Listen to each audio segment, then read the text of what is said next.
사도행전 이제 5장으로 넘어왔습니다. 사도행전 5장에 보면 이제 또 다른 이제 표적들이 또 막 수많은 표적들이 나타났다고 이야기를 하고요. 그리고 5장 1절부터 보시면 아주 유명한 그런 부부의 이야기가 나옵니다. 아나니아와 삽비라 부부. 이 내용은 잘 아실 거라고 생각합니다. 아나니아와 삽비라가 헌금을 하기 전에 먼저 이제 바나바라는 사람이 자신의 땅, 자신의 밭을 팔아서 그 밭을 전 재산을 헌금을 합니다. 사도들의 발 앞에 딱 놓고 원하는 대로 편하게 사용하십시오. 그래서 그게 어떻게 그 당시 초대교회 또 유행처럼 퍼져갔습니다. 전 재산 헌금 운동. 그래서 이제 그것이 쭉 이제 퍼져 나가다 보니까 아나니아와 삽비라 부부도 자신의 전 재산을 팔아서 그리고 이제 자신의 소유를 팔아서 조금 얼마를 훔친 다음에 그것을 헌금으로 내서 이제 성령을 속인 죄로 그들이 갑자기 죽음을 맞이하게 되지요. 이 사건을요 우리가 조금 생각해 보았으면 좋겠어요. 자, 여러분들 지금까지는 우리는 아나니아와 삽비라 이 사건을 우리가 항상 어떻게 인식을 했냐면 뭐 아나니아와 삽비라의 거짓말, 성령님을 속이면 이렇게 된다. 뭐 이러한 관점으로 우리가 보기도 했고요. 혹은 정말 그들의 헌금을 우리가 어떻게 돼야 되냐, 하나님께서 기뻐하신 헌금은 뭐고 정직한 헌금이다. 우리가 이러한 관점으로 아나니아와 삽비라 사건을 우리가 지켜보기는 했는데요. 우리가 오늘은 이러한 관점으로 한번 아나니아와 삽비라 사건을 이렇게 바라보았으면 좋겠어요. 여러분, 아나니아와 삽비라가 헌금을 하다가 죽었어요. 그렇죠? 아나니아와 삽비라가 헌금을 하다 죽었는데 그들의 죽음이 그 초대교회의 부흥에 미쳤던 역할에 대해서 한번 생각했으면 좋겠습니다. 자, 한번 생각해 보십시오. 여러분 이제 막 믿음이 생겼어요. 대부분의 초대교회 사람들은 다 이제 초신자이기 때문에 우리의 뭐 굳건한 믿음이나 그 신앙의 배경이나 바탕 이런 거 많이 없습니다. 막 부흥이 막 시작해서 막 몇천 명, 몇백 명, 막 몇만 명 막 이렇게 부흥의 물길이 막 일어날 때 아주 열심으로 신앙생활했던 부부가 있었어요. 아집사님과 삽집사님. 두 분의 믿음이 너무너무 좋아서 소문을 듣자니 바라바라 하는 사람이 전 재산 헌금을 했는데 너무너무 아름답고 귀하다라는 이야기를 듣고 여보, 우리도 이 헌금 운동에 우리도 이 반열에 동참해야 되지 않겠소? 너무 좋습니다. 라고 실제로 자신의 재산을 팔아서 갖다 주려고 하니까 이게 조금 이러면 우리가 뭘 먹고 사나 이렇게 좀 걸려가지고 돈을 조금 챙기는 것 뿐입니다. 그리고 헌금을 냈어요. 그리고 거짓말을 했다고 해서 그 자리에서 직사했어요. 이 사람 뭐하다 직사했습니까? 헌금 내다가 직사했어요. 이러한 죽음을, 신앙생활 열심히 하다가 죽었다고 하는 죽음을 두 글자로 뭐라고 합니까? 순교죠. 맞습니까? 맞습니까? 아닙니까? 지금 아나니아 삽비라 왜 죽었냐고요? 뭐지? 이런 아니에요. 여러분 잘 한번 생각해 보세요. 지금 헌금 내다가 죽었어요. 그죠? 그리고 또 와이프도 몇 시간 뒤에 와가지고 또 죽었어요. 자, 지금 사람들이 막 너무너무 놀라운 거예요. 어떻게 된 거지? 이거 어떻게 된 거지? 막 소문이 막 이렇게 막 퍼져나갔을 거 아닙니까? 물어봐요. 야, 요즘 왜 아집사 안 보여? 그렇게 열심히 하더니 요즘 왜 안 보여? 몰라. 큰일 날라고. 사람들이 뭔가는 알고 있는데 좀 묻자니 막 사람들이 다 쉬쉬하고 있는 것 같아요. 그래서 이제 순진한 우리 청년들 불러다가 우리 최청년 들었어? 이게 무슨 일이야? 라고 알고 봤더니 헌금 내다 죽었대요. 그것도 직사했대요. 왜냐하면 그 젊은 청년들이 그 사람들 다 치우거든요. 내가 봤는데 갑자기 사람이 졸도하고 죽었다고. 왜? 헌금 내다가 죽었다고. 갑자기 하루아침에 그 믿음 좋은 전재산 헌금에 동참했던 사람들이. 여러분 어떻게 그 교회 당장 도망가야 됩니까? 더욱더 열심히 신앙생활해야 됩니까? 손 한번 들어볼까요? 1번 그 교회 계속 열심히 다닌다. 2번 당장 떠난다. 자, 1번 헌금 내다가 죽었어요. 이 사람 참고로. 그 교회 열심히 계속 다닌다. 내리시고 2번 뭡니까? 왜 손을 안 들죠? 여러분 이게 지금 아나니아와 삽비라 죽음 사건이 우리가 그냥 너무 그냥 결론만 다 보고 우리가 그냥 그대로 받아들여서 이게 그렇지, 여러분 사건 속으로 들어가면 이거 보통 문제가 많은 사건이 아니에요. 그렇죠? 야, 이 초대교회에 어떠한 영향을 미쳤을까요? 그냥 아무 잘못 없이 그냥 죽은 것처럼 보여지는 이 이야기, 여러분 정말 그 흉흉한 소문들이 교회들 사이에 엄청나게 퍼지지 않았겠습니까? 이 사건과 이 이야기 누가 덥석 물었겠습니까? 초대교인들을 박해하던 사람들이요. 얼마나 이게 큰 이슈거리입니까? 예? 뭐 불의를 행하다가 죽었다 이러면 내가 알겠지만, 몰래 죄를 짓다가 죽었다 이러면 알겠지만 헌금 내다가 죽었거든요. 그러니까 이게 얼마나 큰 뉴스와 또 이슈거리가 되겠습니까? 그렇죠? 그런데 너무너무 놀랍고 신기한 건 지금 이 죽음이 있은 장례를 치른 그 다음 12절 말씀이에요. 오늘 본문 말씀. 사도들의 손을 통하여 민간의 표적과 기사가 많이 일어나는데, 근데 이 표적과 기사 가운데 하나는 죽음도 있는 것 같아요. 일어나는데 믿는 사람들이 다 어떻게 합니까? 다 마음을 같이하여 그래요. 믿는 사람들이 다 마음을 같이하여 모였대요. 자, 지금 우리가 이 사건을 통해서 알 수 있는 건 무엇이냐면요, 여러분 지금 초대교회에 있어서 그들의 삶 가운데 있었던 문제는 그들에게는 문제가 되지 않았다는 것이에요. 내 삶의 문제가 되지 않았다는 거예요. 정말 그럼 어떻게 해석해야 됩니까? 그 죽음의 사건에 그 문제가 왜 이들에게는 그 신앙, 종교 믿음을 다 버리고 도망가는 그러한 사건이 아니라, 어떻게 지금 이러한 사건이 있었음에도 불구하고 그들은 흩어지지 않고 교회를 비방하거나 비난하지 않고 그들이 떠난 게 아니라 오히려 표적과 기사가 많이 일어나는 것에 의해서 그들이 다 같이 마음을 같이하여 모이기에 힘썼는가? 우리가 이것을 이렇게 생각해 봤을 때 우리가 발견할 수 있는 건 무엇이냐면요, 여러분 지금 초대교회에 있었던 신앙생활하는 그런 모든 사람들의 시선, 그들의 초점이 어디에 맞춰져 있는지 우리는 알 수 있습니다. 여러분 초대교회에 함께 신앙생활하고 함께 성령 받았던 사람들의 그러한 사건을 바라보는 그들의 시선과 관점은요, 오직 예수 그리스도 안에 있었습니다. 어떠한 사건이 터지면 그들의 시선이 예수 그리스도의 관점으로 그런 것들을 풀어갔다는 거예요. 만약에 그들이 그 사건을 푸는 관점이 하나님을 향하고 하나님의 영광을 향하고 예수님의 뜻을 향하지 않았더라면, 여러분 이 사건 하나만 가지고도 그 교회는 분열될 충분한 이유가 됩니다. 예수님이 왜 죽었습니까? 흠 잡혀서 죽은 게 아니에요. 흠이 무슨 이렇게 큰 사건 사고가 있어서 죽은 게 아니에요.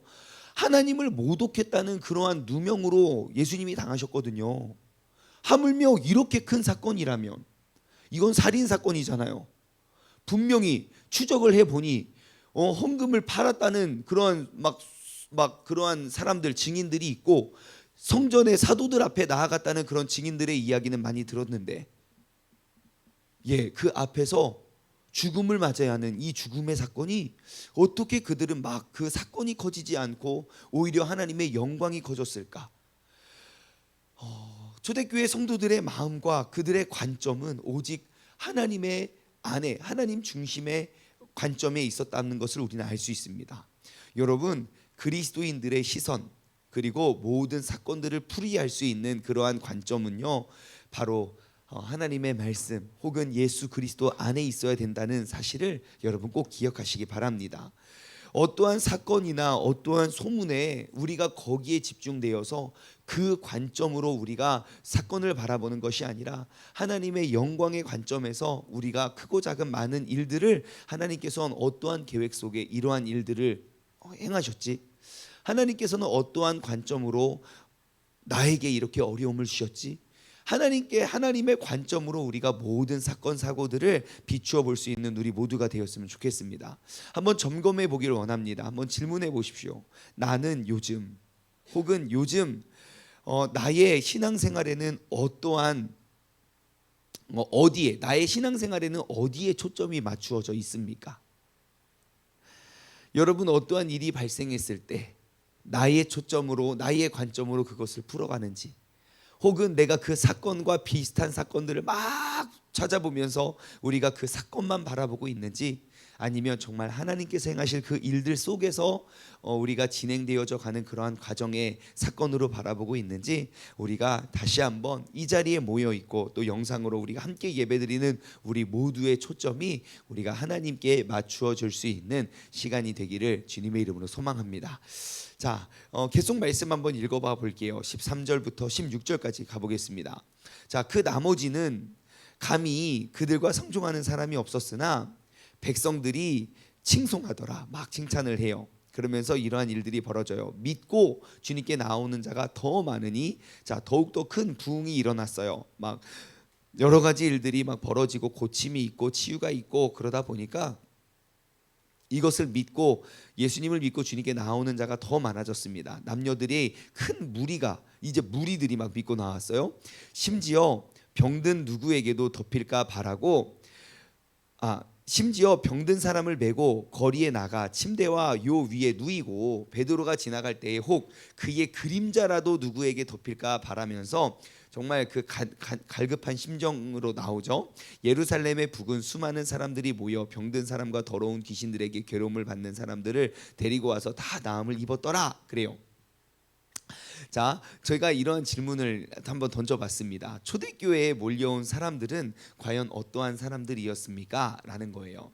정말 그들 가운데 수많은 부흥이 일어났습니다. 우리는 이 부흥이라는 단어 되게 좋아하잖아요. 예, 교회도 우리는 늘 부흥을 꿈꾸고 많은 사람들이 모이고 그리고 이제 부흥의 소리만 있었습니까? 정말 회복과 치유와 막 이러한 간증들이 막 일어나게 돼요. 그것은 그 사람들의 이야기고요. 그럼 교회 안에 있는 사람들의 관점으로 우리가 한번 봐봅시다. 여러분, 부흥이 일어났어요.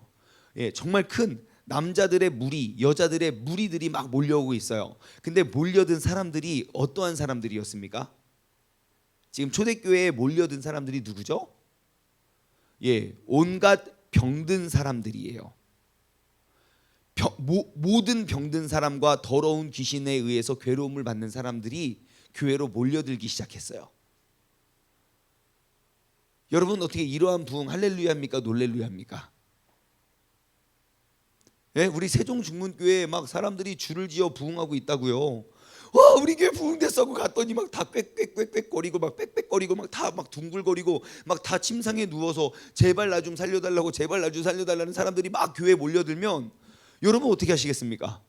그 교회에 더욱더 마음을 같이하여 모일 일입니까? 당장 그 교회를 도망갈 일입니까? 그 교회 이상한 사람들만 모여. 여러분, 이게 그렇게 흉볼 일입니까? 아니면 정말 내가 예수 그리스도의 능력으로 막 손 얹고 기도해 줄 일입니까? 예, 여러분, 교회의 부흥은요, 우리가 생각하는 기준 이상의 사람들, 모두가 기대하고 모두가 바라고 모두가 건강하게 생각하는 그러한 건강한 사람들만 모여들지 않을 수도 있다는 겁니다. 우리가 진짜 바라고 주님께서 보내주시는, 주님께서 허락하시는 칭찬을 듣는 그러한 아름다운 부흥은요, 정말 멀쩡하고 막 교회에 막 보탬이 되고 도움이 될 만한 사람들이 줄 서서 기다렸다가 오는 것뿐만 아니라, 정말 병들고 아프고 예수님이 아니고서는, 그 예수 그리스도의 능력이 아니고서는 누구도 고침받을 수 없는 그러한 아픔과 상처와 문제가 있는 사람들이 몰려들 수 있다는 것입니다. 그러면 그 이전에 있었던 사람들은 무엇을 준비해야 될까요? 그러한 사람들이 몰려왔을 때 내게 당신에게 줄 능력은 없지만 내게 있는 그것을 당신에게 주노니 나사렛 예수의 이름으로 일어나 걸으십시오. 여러분, 우리가 먼저 된 자라면 우리가 항상 준비해 두어야 할 것은 바로 나사렛 예수의 이름으로 그 부흥을 우리는 준비해야 된다는 것입니다. 여러분, 교회는 바로 이러한 곳입니다. 병든 자들이 몰려드는 곳이요. 내 마음이 아프고 내 상황이 아프고 나의 정말 영적으로 또 귀신이 들려서 많은 아픈 병자들이 찾아올 수 있는 바로 그곳이 바로 교회입니다. 이 사람들이 세상에서 고침받을 수 있으면 세상에 갔겠지요. 그러한 아픈 사람들이 왜 교회로 왔겠습니까? 세상 어디에서도 고침을 받을 수 없기 때문에 내가 이 사람들이 왜 베드로가 지나가는 그림자라도 내가 밟고 싶어서 그 길거리에 누워 있었겠습니까? 내가 예수 그리스도 외에는 어느 누구도 나를 고쳐주고 나를 이해해주고 나를 안아줄 수 있는 사람이 없다는 것을 이 사람들이 알기 때문입니다. 여러분, 초대교회는 바로 그러한 곳이었습니다. 우리는 초대교인들의 부흥에 꽂혀서 많은 사람들과 많은 무리와 한 번 설교한 막 3,000명 5,000명이 돌아왔다는 그러한 것만 꿈꾸지, 여러분 3,000명이 다 환자였어 보십시오. 3,000명이 다 병든 자, 아픈 자, 귀신 들린 자라고 생각해 보십시오. 과연 그 부흥이 아름다운 부흥이었을까요? 예, 그것은 분명히 아름다운 부흥입니다. 왜냐? 그 부흥을 경험했던 사람들은 그들을 능력이 없어서 두려워 떠는 사람이 아니라 예수 그리스도의 이름으로 다 그들을 고칠 수 있는 능력을 가졌던 사람이기 때문입니다. 문제는 무엇입니까? 내가 그 능력을 사모하고 있느냐? 세상의 문제들, 세상에서 해결할 수 없는 그 문제들을 나에게 가지고 왔을 때 나는 예수 그리스도의 이름으로 담대하게 그것을 증거하고 내가 고칠 수 있는 준비가 되어 있느냐? 아니면 나에게 그 능력이 없어 그냥 성전 미문 앞에 앉아있는 그 사람을 그냥 피해서 지나가는, 그냥 나와 상관없는 일이라 생각하고 지나가는 사람인가? 여러분, 우리가 진짜 회복하고 우리가 진짜 소망해야 될 부흥은 이러한 나의 영적 부흥입니다. 주님, 나에게 능력을 주옵소서. 지금 이 문제 앞에 내가 문제가 되지 않아야 되는데 이 작은 문제가 내게 큰 문제로 다가오는 이 믿음 없음을 주님께 고백하오니 주님, 나에게 그런 믿음을 회복시켜 주옵소서. 여러분, 우리가 이러한 아픔과 상처와 정말 이러한 많은 병자들이 모여오는, 정말 이 세상에 주님이 꼭 필요한 사람들이 막 몰려드는 그러한 부흥을 두려워하는 것이 아니라 우리가 그러한 부흥이 더욱더 많은 남녀들의 큰 무리가 오더라도 16절 말씀 다시 한번 볼까요? 보세요. 예루살렘 부근에 수많은 사람들도 모여서 병든 사람과 더러운 귀신의 괴로움 받는 사람을 데리고 와요. 여러분, 이렇게 부담스러운 부흥이 임할 때 어떻게 하면 되는 줄 아십니까? 다 나음을 얻으니라 그래요. 여러분, 다 나음을 얻으면 돼요. 우리가 정말 이곳에서 하나님께서 우리에게 허락하여 주신 이 도피성 교회 사명이 무엇이겠습니까? 우리가 원하는 사람, 우리에게 필요한 사람들만 몰려오는 그러한 부흥 꿈꾸고 계십니까? 아니요. 교회는 그들만을 위한 교회는 될 수가 없습니다.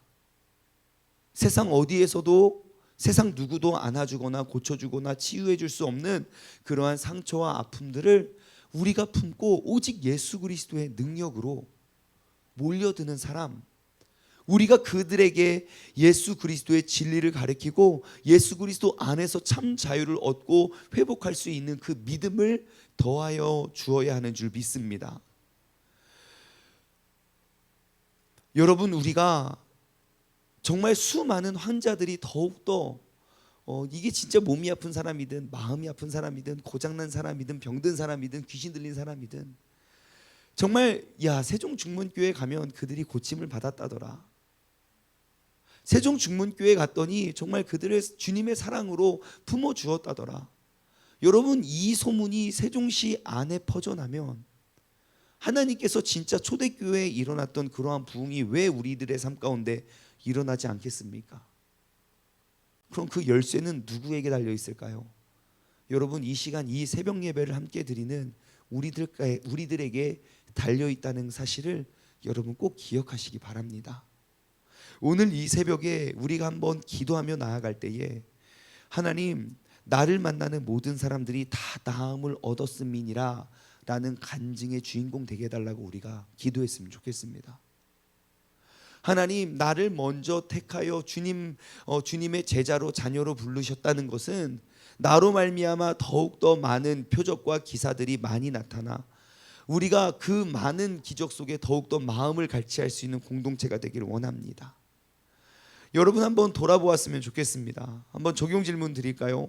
내 주위에 몸도 마음도 병든 자가 누군지 한번 돌아보십시오. 그리고 내가 그들에게 어떻게 나가야 하는지 한번 돌아보십시오. 내가 나사렛 예수의 이름과 그 예수 그리스도의 능력으로 여러분 그들에게 먼저 나아갈 수 있는 믿음의 사람 되길 소망합니다. 모든 일들이 다 그냥 목사님, 전도사님, 교역자들의 일이 아니라 바로 나에게 보내주신 영혼은 하나님께서 내게 맡겨주신 그런 귀한 영혼임을 여러분 꼭 기억하시고, 우리가 진정으로 이 도피성 교회의 사명을 담당하기 위하여 하나님께서 나를 먼저 택하여 불러주셨다는 그 소명을 우리가 기억하고, 내가 그 예수 그리스도의 능력으로 그 이름의 능력으로 그 문제를 향해 우리가 힘찬 발걸음을 내디딜 수 있는 우리 모두가 되기를 주님의 이름으로 간절히 소망합니다. 기도하겠습니다. 하나님 아버지, 감사합니다. 오늘 이 아침에 정말 교회란 무엇이고 교회가 꿈꾸는 부흥이란 무엇인지에 대해서 돌아보게 하여 주심에 감사드립니다. 아버지 하나님, 우리는 초대교회에 일어났던 그런 부흥에 꽂혀서 수많은 교회들과 수많은 교인들이 우리도 그러한 부흥이 한 번 설교회, 한 번 예배 3,000명, 5,000명, 10,000명, 20,000명 회복되는 그러한 부흥을 꿈꿨지만, 조금만 생각해 보면 그들이 몰려왔던 그 부흥은 대부분의 사람들이 병든 자였고, 고침받지 못한 자였고, 걸을 수 없는 자였고, 볼 수 없는 자였고, 마음이 상한 자였고, 귀신이 들려서 괴로워했던, 다시 말해 세상 어디를 가서도 어디에서도 고침받을 수 없었던 사람들이 몰려왔던 곳이 교회임을 고백합니다. 하나님, 오늘 우리의 교회의 모습을 돌아봅니다. 정말 그 상처 입은 자, 그런 병든 자들이 소문을 듣고 과연 우리 세종중문교회에 몰려들고 있는가? 과연 그들이 우리 교회에 몰려들었을 때 나는 예수 그리스도의 능력으로 그들에게 나아갈 것인가? 아니면 정말 이 교회 이상해 라고 하면서 점점점 뒷걸음질을 칠 것인가? 아버지 하나님, 나의 마음과 나의 생각을 우리가 다시 한번 하나님의 말씀에 고정하여 정말 주님께서 보내주시는 그런 수많은 영혼들을 우리가 품고 그들의 상처를 안고 예수 그리스도의 능력으로 우리가 그들의 아픔을 깨끗이 치유받을 수 있는 그러한 도피성 교회의 사명자가 이 자리에 함께 예배드리는 우리 모두가 되게 하여 주옵소서. 감사드리며 이 모든 말씀 살아계신 예수 그리스도의 이름으로 기도드리옵나이다. 아멘.